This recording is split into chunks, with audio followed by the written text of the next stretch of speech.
Hi guys, welcome back to my YouTube channel Get Naked with Lydia, where we hold authentic and honest conversations around relationships, friendships, family and general lifestyle. And I am your host Lydia Wanjiru. Remember to follow me on my social media platforms at lydiawanjiru.ke. And before we get into the topic of the day, as Potato suggests, I just want to plug you where we are shooting this video today.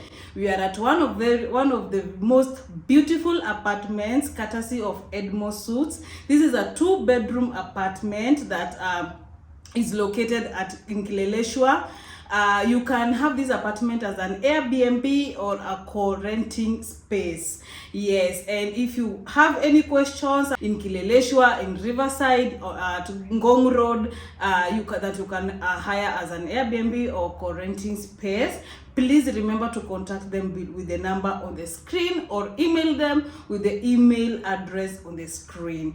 Without further ado, let's get on to the video. And today's topic is that is near our hearts. Ile mambo inakwanga karibu na roho zetu, yeah. And there was no better person I could have had this conversation with apart from my best friend. And let her introduce herself before I introduce the topic. Hi, this is Emmy dancer. I love dancing. I'm a business lady also, and you can find me on all social media platforms, on Instagram as Emmy dancer, on TikTok as Emmy dancer, and on YouTube as Emmy dancer. And remember to subscribe on my YouTube. Yes, there you have it, guys. Remember to subscribe on her YouTube channel. Yeah, for more dance tutorials and entertainment.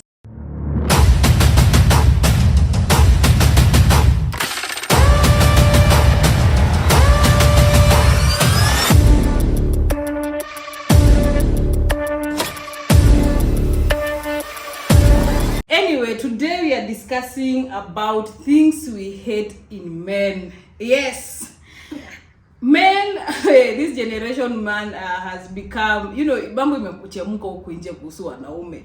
I think it's one of those topics tunapenda ku discuss because me and Emmy, we are in a level in our life. They're just things that we can't take from men, and we would rather be single. Amaje? Yeah. Ama unaweza compromise. No. Mkutane katikati. No. So these are just things that we hate in men. Na si ati tunachukia wanaume. Tunapenda wanaume sana na tunawataka. Lakini tabia, lakini mienendo, kumechemka. So these are just things we hate in men, and we will give our points alternatively. And then I also asked this question on my Insta story, so I'll also we will also hear some of the points zenye zimesubmitiwa from my followers. So let's get into it. Well, will you start or I start? You want me to go first? Yeah. One of the things that I hate in men is men who promise they will do something and end up not doing it. Like literally, sijakwambia unipromise ati next weekend utanipeleka for a vacation. Ala, kwani ulikuwa umepromisiwa? Alafu already now so umeka hiyo idea in my mind. Now I picture myself in Mombasa in a bikini, waking up to margaritas, And now next week imefika, you are not even talking about it. It's like you said when you are drunk ama you are high, what's the problem? And most of the time wanasemanga wakiwa sober.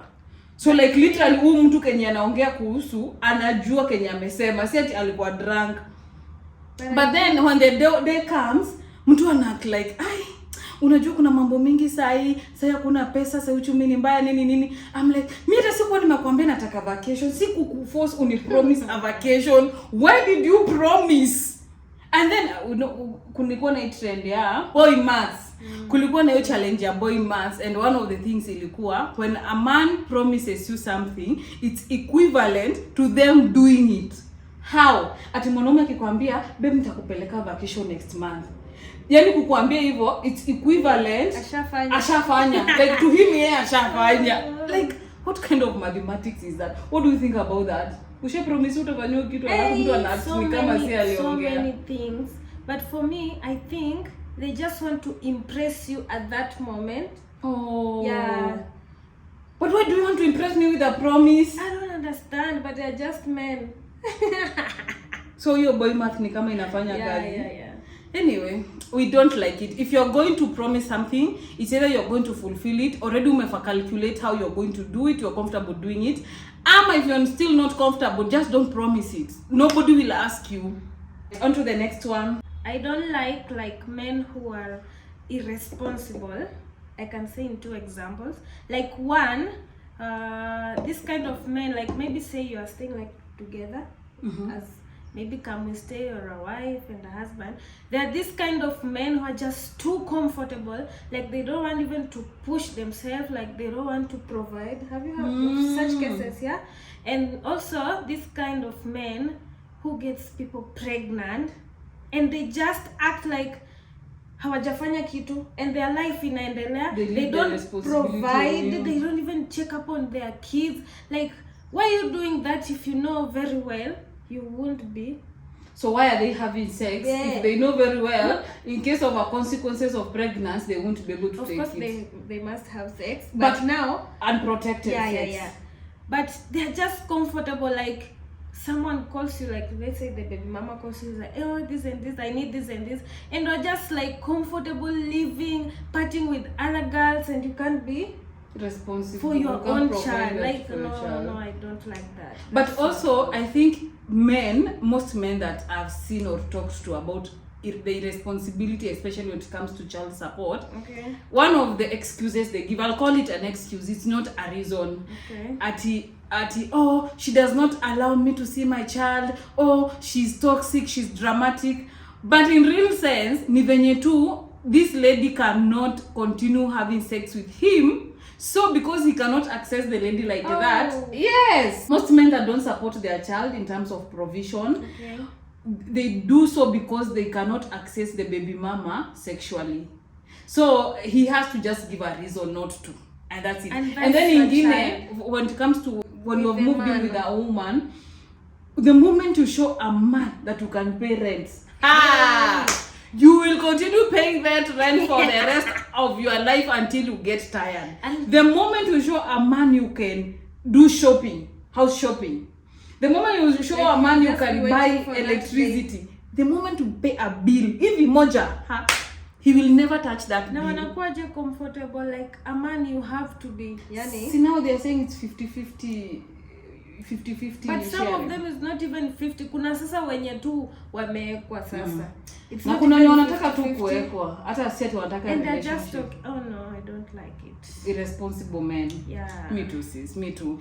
Another one, I don't like men that don't wipe their women after sex. I say it. We have enjoyed these moments, and if I have made you relieve yourself, why not bring me a wet wipe? Why not bring me a wet towel to wipe myself? Why are you just laying there snoring as if I just didn't carry your weight on my shoulders? But that's how is it? How it is? Atangangana kukutoa, but when he's done, no, that means he doesn't love you. No, that's how it works. You've never been. No, that's not how it works with most me. Men. Have you? Most. Do you get wiped after? Not every man I've been with, but most men, when they are done, they just mtu anaenda tu kuoga, anasahau. Kuoga ama kungorota? What do you mean? What do you? Which man showers after sex? Which man? They wipe. We have different. Mtu anaingia bafu anashashawa naoga. Yeah, ama anajiosha. Kwani ni wasi huyo ni wa wenyewe? Lazima ende kwake kama ananuka fresh. Hata mwanaume, kila mwanaume ni wa wenyewe. But how do you take it? Like, do you appreciate when a man wipes you after sex? But for me, I can't say it's we are different. For you, it's not a standard. Yeah. For me, it is. My friend, I'm too tired. I've carried your weight on my shoulder. Wipe me. The least you can do is to bring that wet wipe. I'm tired. Anyway, on to the second one with you. For me, this kind of men who don't talk about their feelings, the kind of men who don't talk about how they feel. Yani, unanyamazia vitu because you are a man, your pride can't allow you to talk to me. And you end up hurting yourself even more worse Like, what's the hurting you problem? in the Why can't you process. yeah, and I have to understand it. Like, this is some maths sijui men nini. Like, you can't tell your Toxic partner masculinity. Yeah, you can't talk to your partner because you are a man. Not even a partner, like hata kwa mwanaume mwenzake. Men don't open up. I think it's the way the society has conditioned men that you're not supposed to be a crybaby. Like, you're not supposed to talk about your emotions. But now you are suffering. But now most men are coming out of it, by the way. I think most men are snapping out of that societal expectations, because that is the same reason that is leading them to mental health and depression. And that's why most men commit suicide more than because they can't speak up. And now I think the more responsibility or the weight weighs more on someone who is dating this person, because you're trying to figure out what is the problem, what is he going through. You ask him, babe, can we talk? No, I'm okay. He's drinking, he's out with his friends, he's no longer present in your life or in your relationship or in your family. And eventually, some commit suicide. But it's toxic masculinity. I hate it when someone atunaniambia, I have my own issues, and maybe we are living like together, or we are in a relationship, like you are stressing me. I'm supposed to check up on you. I don't know what to do, enye itakuoffend, enye itakuoffend. You keep on switching modes. Like, why can't you just talk or find someone else, maybe your brother? You don't have to talk to me like directly. You can find someone, kitoa vitu kwa roho, you feel relieved than kuzieka. It is toxic masculinity, ego and pride. And it's bad because it hurts. It's bad. One of the things that has made mental illness it's because people don't just know how to talk about it. And that's why we are saying, let's normalize therapy. That's why right now, the generation that is in right now, kila mtu anasema, please go to therapy, please talk to someone. Because at the end of the day, if you continue carrying those kind of things in your heart, uta bleed on yourself to death, and you're going to bleed on people around you to death. So just men find a way to talk. Number 3 thing I don't like in men that don't take hygiene seriously. Like brushing their teeth in the morning, like showering before going to work, and wiping their ass after toilet. Do you know wanaume wengi wajui kujipanguza matako?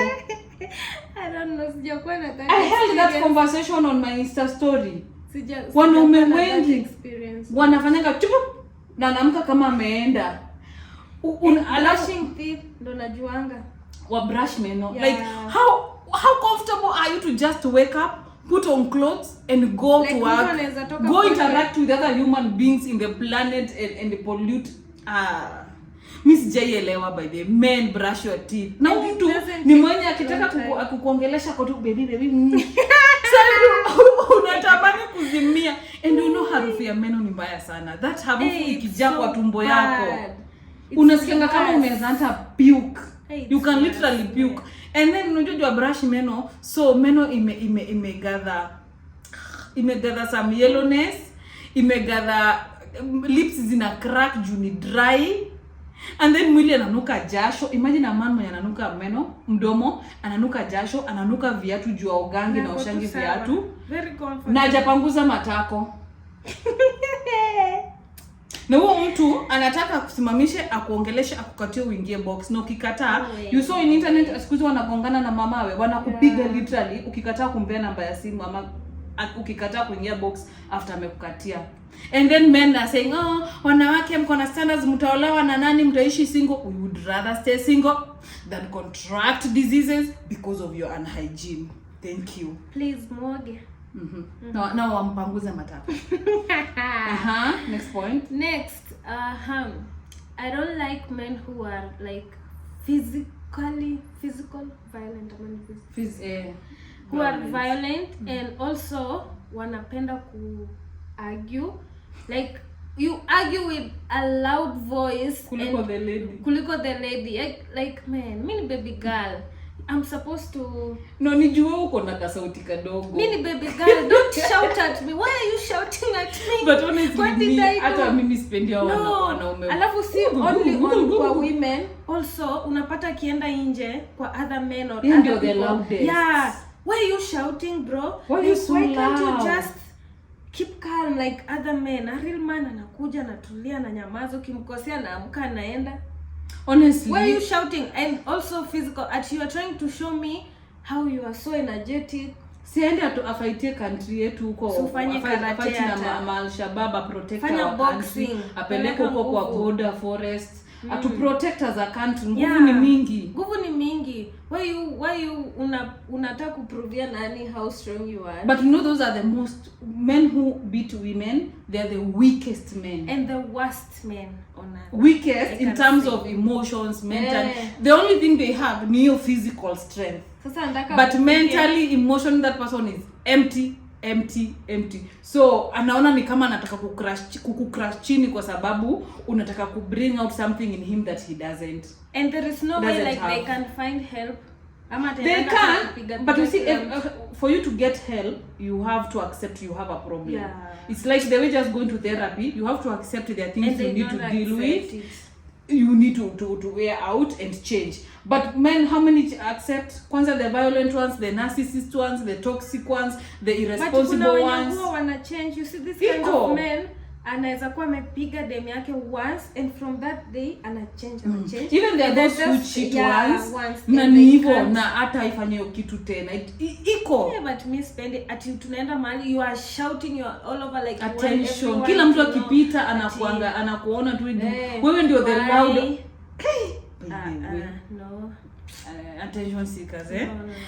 So mine, number 3, I don't like men that don't appreciate date nights and buy you random gifts for no specific reason or no special occasions. Me, I'm the type that love flowers. So unajua? Yeah. It doesn't have to be it's Valentine's Day. Just get me some flowers. If not flowers, ingia mahali kwa supermarket, get a chocolate bar. Kuna hata hizi mama zinatangwa je sneaker bars ni 120 150. Ukiona kakiatu kazuri grab it for me. Ukiona ka shawl, ka top, like uwezi kuona ni date na ninaangalia tu maisha yangu, hakuna kitu hata ushaini nunulia kwa chakula na pombe. I can tell you sis, I've been in a 2-year relationship and I can count things that na wewe ulizinunua. Kama kuna mtu anajua kununuliana gifts. I love gifting. That's my love language by the way. Emmy ulinunuliwa mtu gifts. You know, I don't know. Kwenye tunafanya kazi kuna hawa watu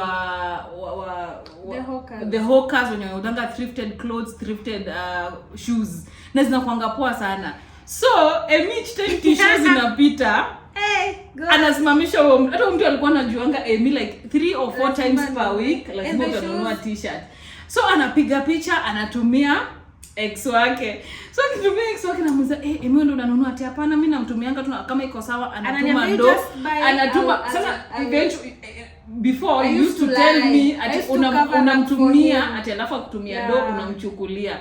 Venye aliacha ndio mimi akaniambia, unajua zile madini tisho viatu ulikuwa ununua viatu kama pair 2 per week. Aki he used to have so many shoes and all the shoes I can say mimi nilikuwa nimebuy all the shoes. Sorry mama. You know I love shoes. Not for another person. Love it for yourself. Next time I'm just gifting for someone who gives me as well because Calcula one rose flower plastic Valentine. Plastic. I never forget.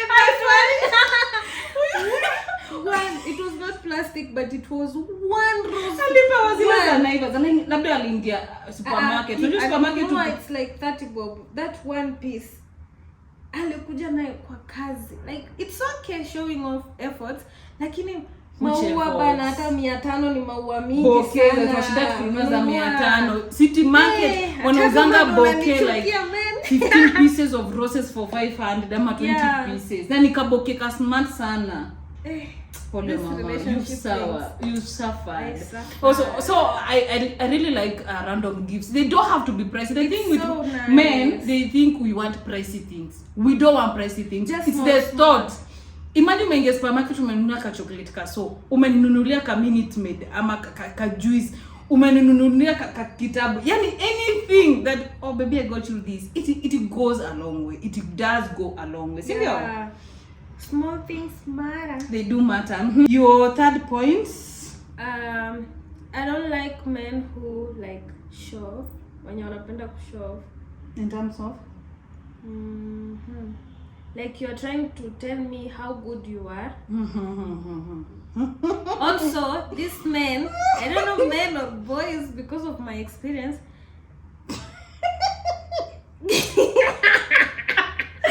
Niseme.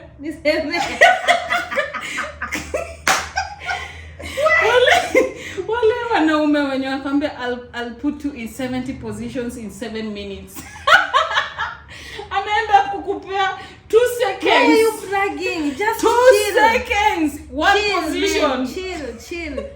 Huko nje watu wako na experience. Alafu you try to understand them that maybe ni kale ka kwanza kana kierere. Ukijaribu round 2, mzee amekataa kusimama. No, don't. Mzee amelala. No, you are like my friend. Mimi mpaka niliwax.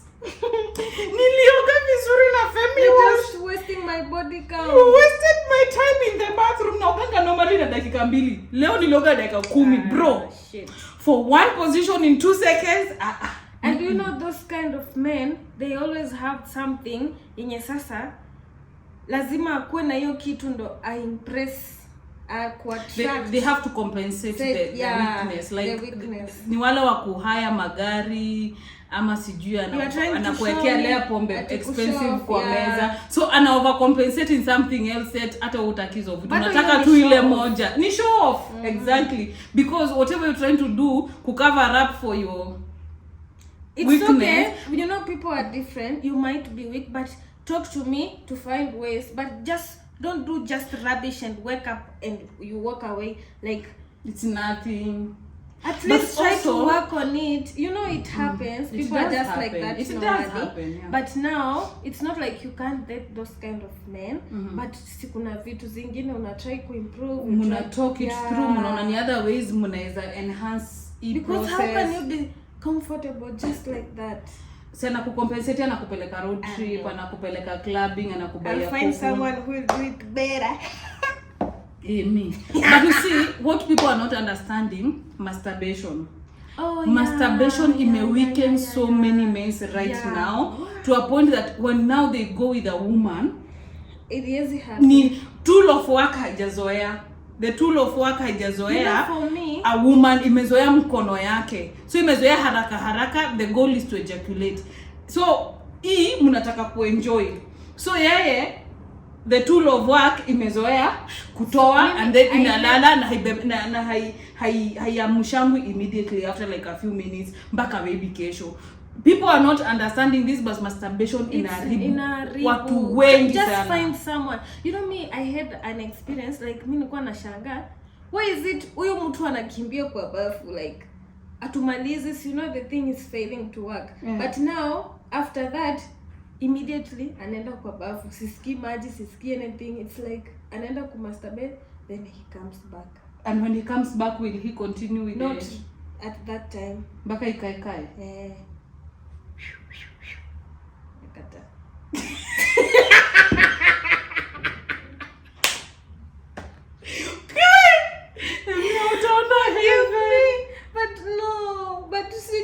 No, it's bad. No, now wanaume, I know the thing is you'd want to help this person, but no. Mkae muongee what can we do, nini, what is it that you are doing, to Google, to ask around what is it that you are doing imefanya tufike hapa. But now men na ego yao na pride.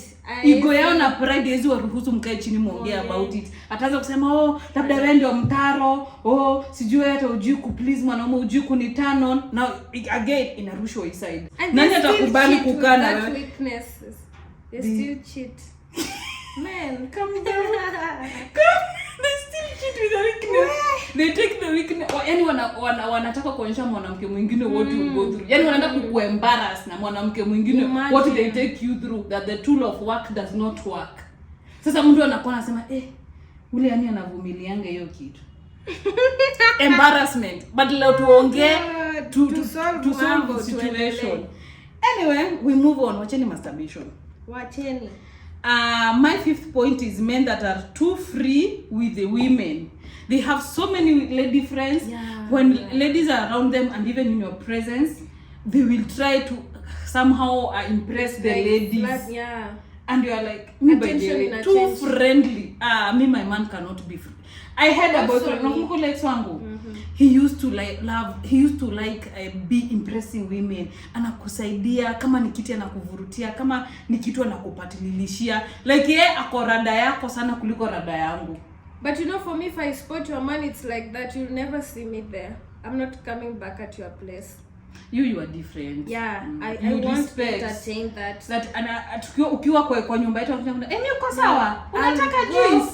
Emmy, sijui nini? Emmy unataka tupike nini? Like it's like now me I don't exist in his life. You are the queen of his life. Those are the men that cheat on you with your sister, with your friend, with your mother. And that's bad. Those are very bad men. Because you're just going close. But I think also they are the type of narcissist men, wale wenye wanajionyeshananga kwa watu wenye wako around msichana, wako mzuri, to a point that even when you report him to your friends like nani ananifanyia hivi, hata ukienda kuambia mama yako nani ananifanyia hivi, you are utaambiwa you are lying because the way he has pictured himself ama venye amebehave around them, they cannot understand ati anaweza kuwa na behave hivyo kwako na venye ndio the sweetest guy. Those are narcissist people. So me, mwanaume ko too friendly around women. Not my thing, not my type of person. For you? I don't like this kind of men who don't want to have any kind of fun. You know, like anataka tu mkae kwa nyumba. Anataka mkae tu kwa nyumba. Alafu like si lazima hata muende clubbing. Kuna activities mingi siku hizi, kuna skating, like you can go have fun.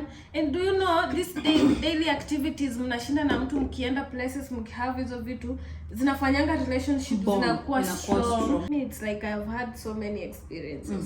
It's okay. You know, for me, like that relation, it was, I don't know, more than 2 years.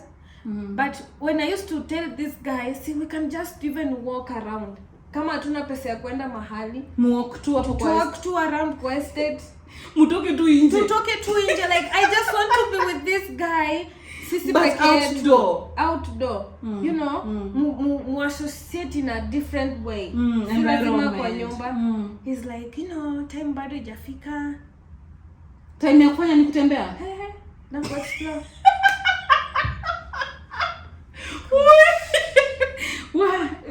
Sorry. Lakini maybe hapo anapenda. I used to insist, you know, si ati kutembea, you don't want to spend time with me, but you know the worst part is he's spending more time with his friends and brother. So si ati hana time, ako na time, but not for you. The time is not to be spent with you. Yako ni usiku. Alafu, man, have to any kind of fun, like with your girlfriend, with your family. And you know there are these men, every weekend they are meeting with their friends. Yani they have time every weekend they must meet with their friends. Lazima wakunywe, wakule, waende ta road trip, waende kufanya hizo fun activities zenye zote unafanya. They will go. Lakini ikifika ni ati babe twende na wewe, mtu amechange mood, mtu sasa hana pesa. Pesa hana. Ati tukishapata pesa na hiyo weekend ndio anasema anataka kurelax. Hiyo weekend yenyewe unamwambia muende. That's someone who just doesn't want to be with you. Ama mnaonaje? Comment down below. Si wewe ni mtu enyewe hataki kukua na wewe. Kwa sababu why do you have time for your friends but not to your girlfriend or your partner? I don't understand. And that's why mimi nasema siku hizi wanaume tu wako na wanaume wenzao. Like si kama time yako time yake ana spend na mabeshte zake, pesa zake ana spend na mabeshte zake. Si ndio anakuwa tu na mwanaume achane na wewe. And then ukimuuliza you are nagging, you are toxic, you are dramatic, you are complaining, ni nini sikupeangi, you are crazy. Man. Okay, the other thing now you have more points from yourself. One more. Yeah, go ahead, Sema. Last one here. I don't like men who body shame women. You singesahau. I don't like it at all because for me I think hii mambo za mwili ukiwa hata mdogo mkubwa it's just genes. You know? Hivyo ndo umeshaundwa. There is no way I can turn myself to be someone else that you want me to be. And that's why God created us in so many different ways. So many types of because bodies. Everyone akona type yake. Si sawa? Why can't you just leave go me find and your go type. for your type? Why are you body shaming me? Alafu unaniweka huko chini, unanikanyagia huko chini. No, most of the time it's even not even in a relationship. Now generally it even comes from your male friends. Alafu wanaisema ni kama joke. Ati wewe unanga matako. I could try and shame that person. Maybe akweni mdogo ama why? It's umwambie ana ndevu. It's not good. If mimi ni mnono na tuko na Emmy na tuko na mwingine petite, you have 3 options. Why do you always feel the need to put me down but la uende kwa mwenye unataka? Exactly. Like because kuna mtu mahali Emmy ananitaka mimi venye niko na hata anaweza taka ninaona kidogo. Like literally I am someone's type. You are someone's type. The other person mwenye ni petite ni someone's type. You don't need to put one down for you ati kumuonyesha wewe si type yako. You're even not my type. The thing is hata wewe si type yetu. The body, see, it's not only about genes, most experiences, and let me tell you this is true. Like when you are mtu akisha deliver, when you get pregnant, you know there is nothing you can do. You have to ukule balanced diet, ufanye hizo vitu zote. Hapa hakuna ati stories za kudiet na gym na nini. Juu kuna wenye utakuwa mse mkubwa, you know. Mwingine wanakondanga. It's a hormones. And you also have a mom, honestly. Mama yako vile alikuza alikuwa the same. Alirudi venye alikuwa. Why are you shaming someone else? You also have a wife ama in future you'll have someone. Do you mean huyu mtu akichange body you're going to turn against them? Wengine wanaambianga mabibi zao Emmy. Wanakosa hata kulala nao kwa sababu mwili imechange. So many women, comment down below. So many women wako depressed after, ndio wengine wanaitanga postpartum depression. There's zingine inaletangwa na your man no longer wants to have anything with you sexually because body may change, and it's not your fault. What wako depressed kwa hizi marriages Emmy? Imagine body shaming coming from your own partner. Someone mwenye mnalala na yeye, mwenye una trust, mwenye unapenda, na kwambia watu wako depressed huko nje. But it's just it's a sickness. It's a sickness. But love yourself. As women, just love yourself the way you are. Appreciate yourself. Squeeze TikTok iko na so many accounts that zina showcase how plus size women wanavaa bikini na wana sunbathe na wako sawa. If you get to that level, imagine no one can say anything to put you down. But for me, I have this thing in mind. Me don't need to niambie nimeona nimetoshana aje. Me as long as napumua. I'm okay. Like you just say whatever you want to say because I can't change it. And you've already accepted it.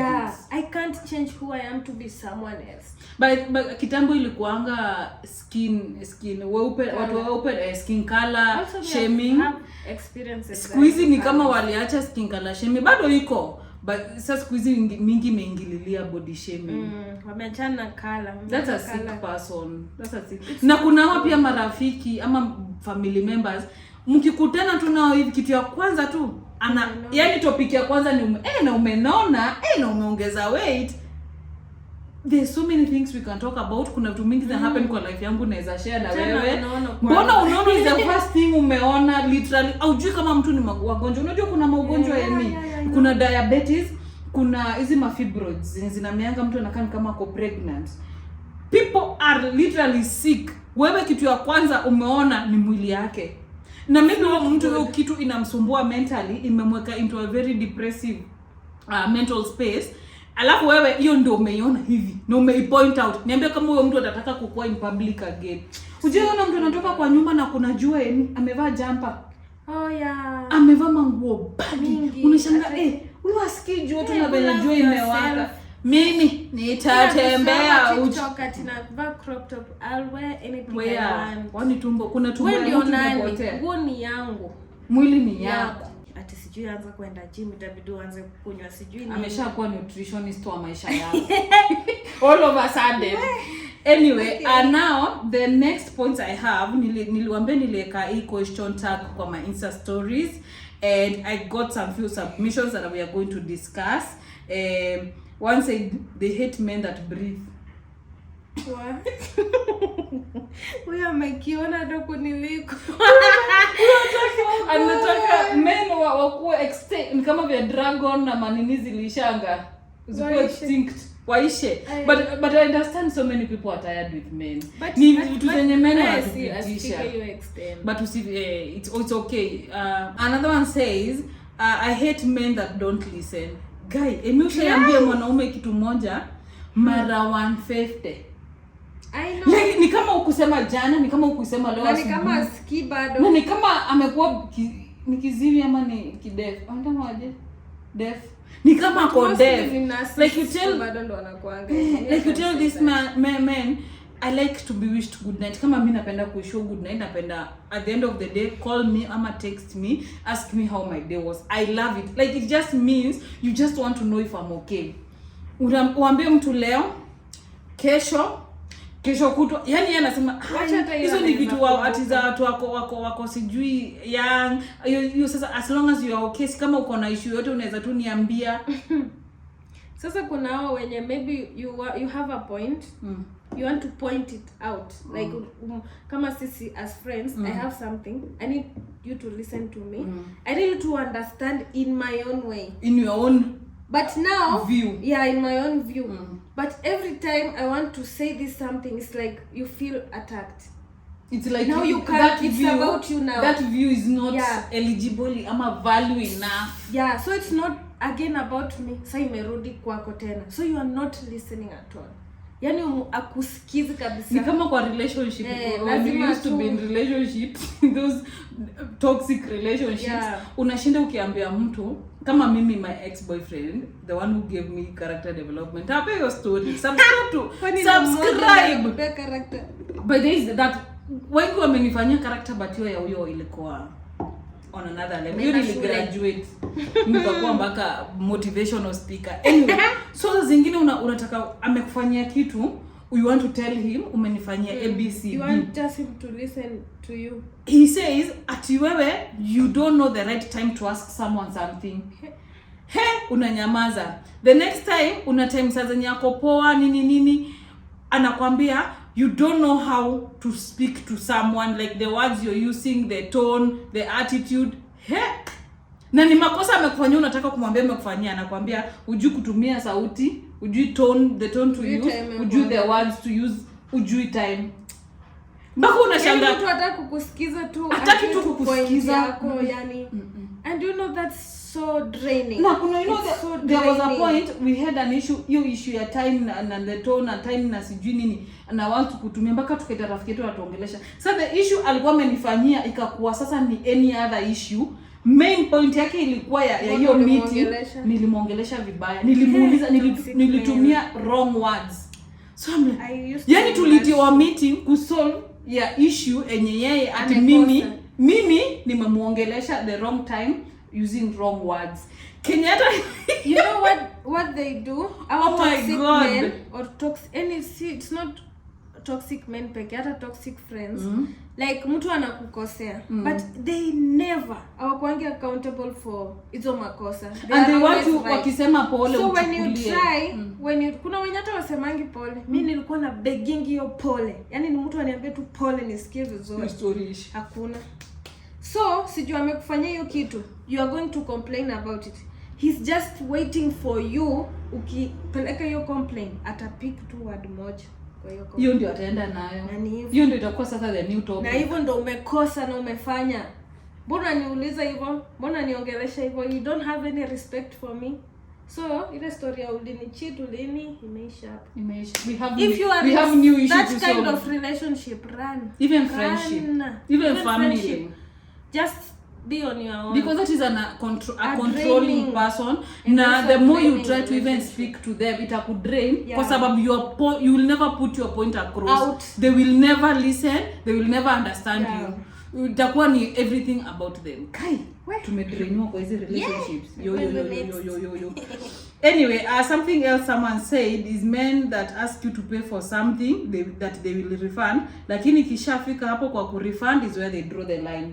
Like muko out, mumekunywa kakitu, mumekula kakitu, akakwambia babe, lipa alafu nitakusort kesho. Kesho kifika, there was no that situation that happened. Kuna mtu ananirudishie do. Uko that situation. Yeah, so mimi nimekuwa a million times. Like if you said you are going to refund me the money, why can't you just pay? Ama kama una just tell me sina. Tusiende kwenye utumko tunaenda, ama ukisema una refund. Oh my god, yani watu complicate issues. And then you're expecting me at siku moja tena tupatane tukue kwa hiyo same situation uniambie nilipe. I won't pay because already you showed me wewe si wa ku refund do. You don't respect my money as much. Kai. Something else someone has said that is so close to that. Men who constantly borrow you money like 100 bob, how do you expect he will treat you if this is the habit? Kuna mwanaume anaombanga so. Umepitia hiyo? Mimi anakuwa